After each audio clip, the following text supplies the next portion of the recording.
Hey guys, it's Maura and welcome back to my channel. So today's video I'm going to be sharing with you guys some Apple tips and hacks, I guess you can call them, about what you can do with your Apple products. And these can apply to iPhones, iPads, those two things is what I'm talking about when I say Apple. First Apple hack, we all have Safari on our Apple products. It's always there. Something cool in Safari is how to do the little Control F feature that you can do on computers. So basically Control F is when you're trying to look for a specific word in a website, and you could just hit Control F, search the word, and it will bring you to all the places that word appears on the website, and you can do that on Apple too. Let me just pull an article up to show you what I mean. And what you're going to do is you're just going to hit this little share button in the corner, and then you're going to scroll down, you're going to hit find on page, and then you can just search whatever you want. So let me look up present. And then you can just press the little arrows and it will bring you to all the different spots where present appears on the screen of that article. So that's an Apple hack I really like. Another Apple hack I really like is with the keyboard. Alright, so I have a new note open. Let's say I want to uppercase something and I want to keep uppercasing it. And this honestly is annoying because you have to keep pressing uppercase every single time. Well, there's a more efficient way to do that. So what you can do is if you press the uppercase button 2 times really fast, so like a double tap, this is going to happen. It's going to have uppercase, it's going to be basically a caps lock on an iPad or an iPhone. So all I have to do is now just type normally, and then when you're done, just press it and then it undoes that. So that's an Apple hack that I'm sure not many people know, but I personally love to use. Another Apple hack is at the very bottom of your home screen, you're going to see a couple of dots, and those dots are basically all your different pages of your either phone or iPad. So now if you press and hold on those dots, you can actually control which screen you go to without having to swipe and keep swiping.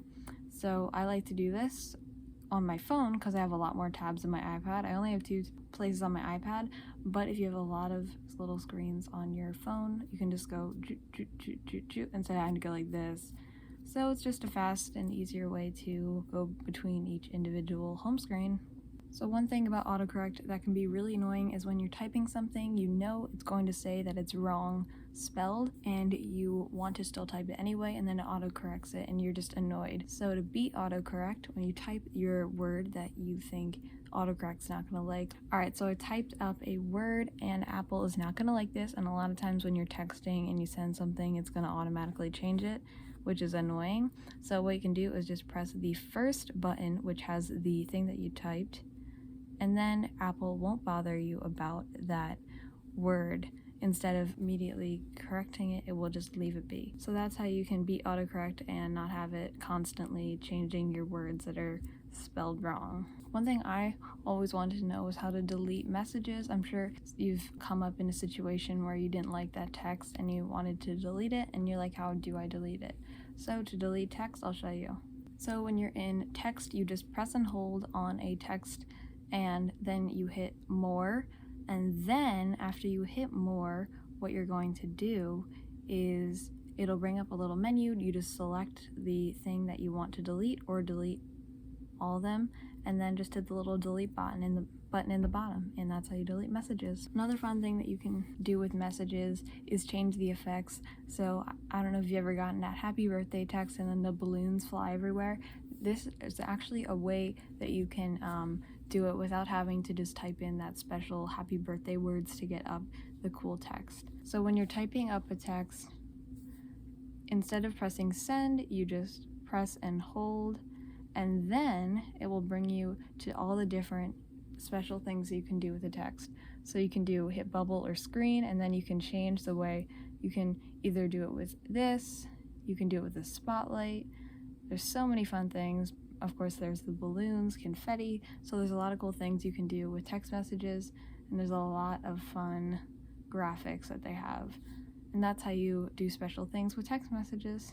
So another thing about the Apple calculator, which would be on your phone, not your iPad, is that it kind of is very basic. Like all you have is like numbers and then plus, minus, subtract, and multiply, and that's pretty much it.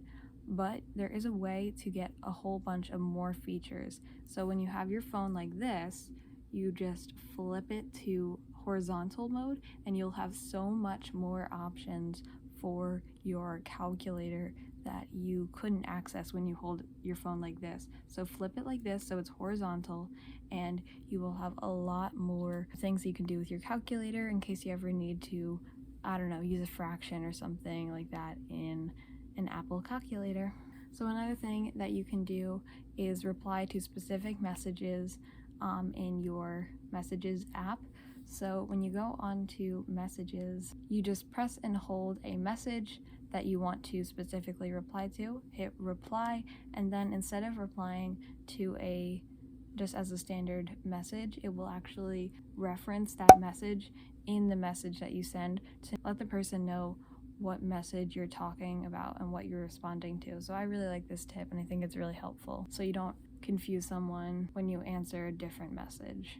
Another thing with Apple is that you kind of have that normal sounds when you are texting or getting a phone call, but to change those sounds you would go into your settings, hit sounds, and then you can change all your different ringtones to whatever you really want.